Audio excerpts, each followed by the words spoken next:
Namaste, everyone. Today's video is part of my back pain series, and I got a question from my student and friend Vivian to share more about how I can use some exercise to strengthen my back, strengthen my core to prevent lower back pain.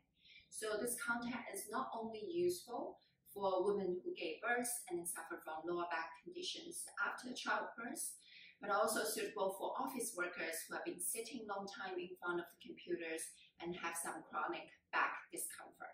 Okay, so one misunderstanding I want to clarify is people usually thought if they have very tight back, if they have back pain due to tightness in the muscles, the quick way to release the back pain is to stretch more, which is not necessarily wrong, but then if you want to make the conditions go away, if you want to make the good back feelings really sustainable, only doing the stretching is definitely not enough. You need to strengthen it. You need to make sure the muscles have enough stamina, have enough endurance to support not only your daily activities, but also your exercise routine. Okay, so this is a very quick sequence on hands and knees, and I call it bird dog series. And I will introduce you to 3 different variations for you to stiffen the spine and then strengthen the back muscles. Okay, so coming to hands and knees first, let's do some mobilization. So simple cat cow, tailbone going up, melt down your belly, sending your chest forward, lifting your head up, and exhale, tailbone going down, draw your lower belly in, widening your shoulder blades, pushing your hands down, eyes looking back. Inhale, arching, coming to the cow pose again, feel the stretch on the front side. As you drag your hands back, you're sending your chest forward. And exhale the other way, round your back. Pull the belly button in and out, starting to build up some deep connection with the core muscles. Inhale, arching. And exhale the other way. One more time, inhale, arching. And exhale the other way. Last one, inhale, arching. And then exhale the other way. Now coming to the neutral spine position, straighten your left leg back and bring your left foot to the right side. Turning your head towards your right side, eyes looking at your left foot. So feel a little bit of gentle stretch on the left side of the body. Good. Coming back to the center, straighten your right leg, bring your right foot back towards the left side. And then turning your head around, eyes looking at your right foot. Shifting your hips slightly to the right, feel more stretching on the right side of the body. Good, and now coming back to the center. And now move your left arm to the front right corner of the mat. Straighten your left arm. Right hand stacking above your left hand. As you're shifting your hips back, almost coming to a child's pose, you keep the arm straight and then feel the stretch on the sides of the body. Maybe you feel it on the lats muscles, maybe you feel it on the lower back. Anywhere you feel some stretch and lengthening sensation, and that's good. Good, and then coming out. Now moving your right arm to the front left corner of the mat. Left hand stacking above your right hand, shifting your hips back and then lengthening the entire right side. Hold it here for 3, 2, and 1. Good. And then release. Okay. Now mobilize the hips a little bit. Very easy. Just lift up your right knees and make big circles around the hip joints. Okay. So pointing your knee down, knee to the side, knee back and up. And the other direction.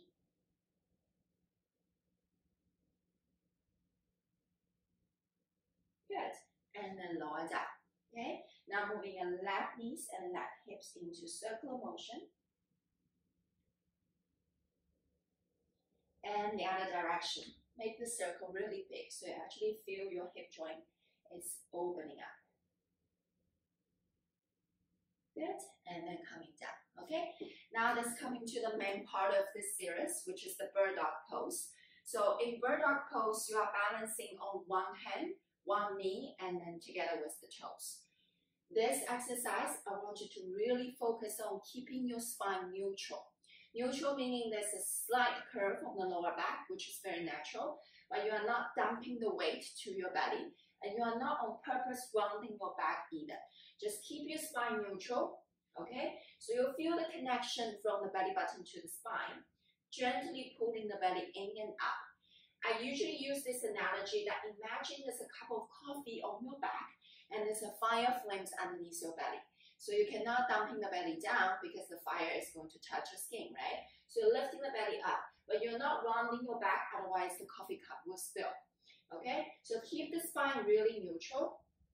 Tuck your toes under, reaching your left leg back, reaching your right arm forward. Now I want you to think about internal rotate your left hip.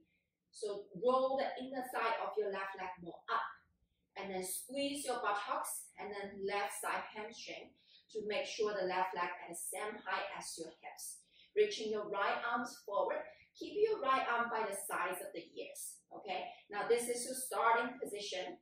From here, you're bending your elbow, bending your knees, coming in. Remember, this is not a crunch. I do not want you to do this because that will bring the spine away from the neutral shape. So I want you to keep the spine neutral, just bending the knees, bending the elbows, but they are not touching the floor. Inhale, lengthen.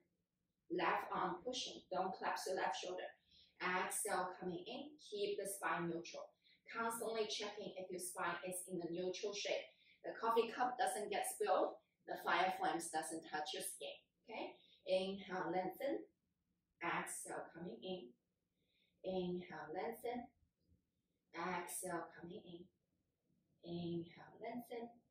Exhale, coming in. So usually I will do this 10 to 15 times with a lot of awareness on my spine, on my hips, and just feel the engagement, and then keep breathing. Last one.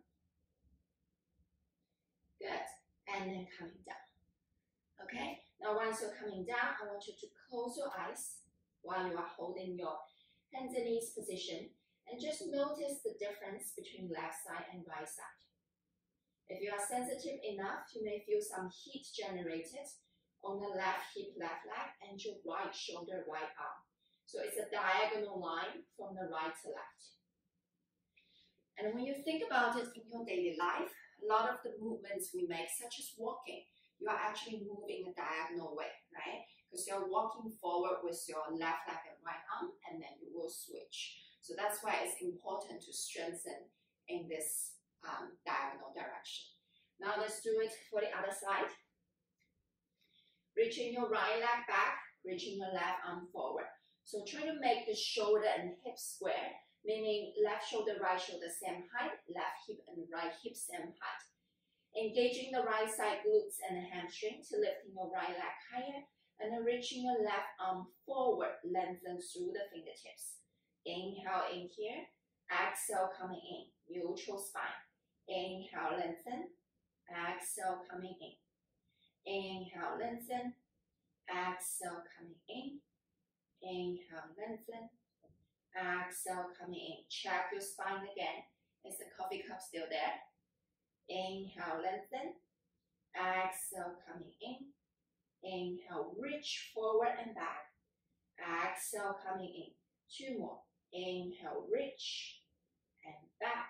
Last one. Inhale, reach. Right arm push a little bit more, and then exhale coming in. Good. And now release. Okay. So even for my prenatal classes, I will teach this bird dog pose variations. And for ladies whose belly is getting quite big and sizable, it's even more important for them to remember they need to hug the baby and lift the belly up.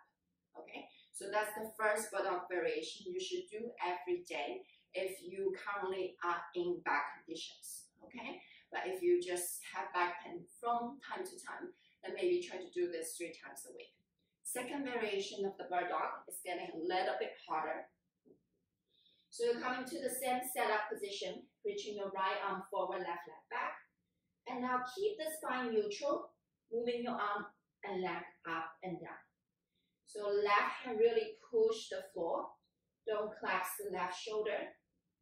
bring your arm and leg up and down to the highest point you can without arching your lower back. So look at my lower back shape says exactly the same. I'm only moving my legs.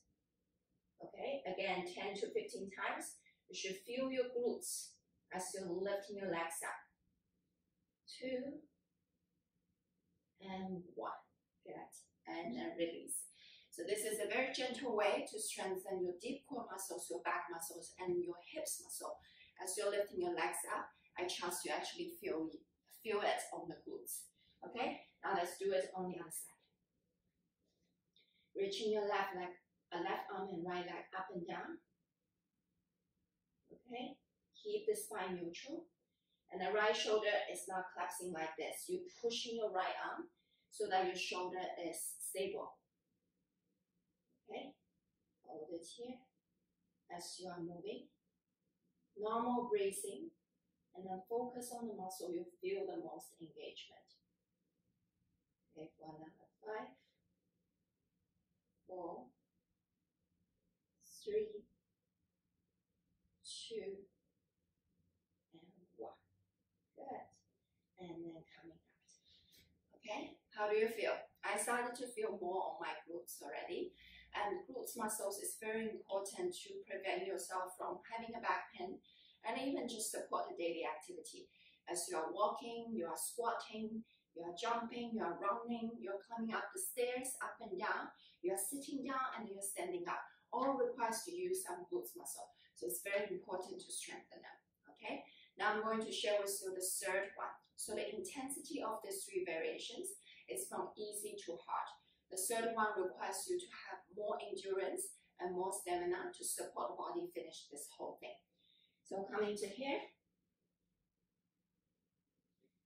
lift up your right arm and left leg, adjust the position, shoulder square, hip square, belly gently pulling in. And now make a square with your right arm in the air. You keep your spine neutral, keep your left leg same height as your pelvis. Make your square, and now switch the direction of the square. 1, 2, 3. Okay, square. Okay, now stop the movement of the arms and the spine, and make the square with the legs. It's much harder to control the movement of the legs. That's why you need to be very focused. Okay, the other direction. Keep the spine neutral. Don't forget. Don't collapse through your mid-torso, mid-trunk. Okay, and now coming down. Okay, so it's a little bit harder than the previous 2, but I trust you can do it. Left arm forward, right leg back. Make a squares.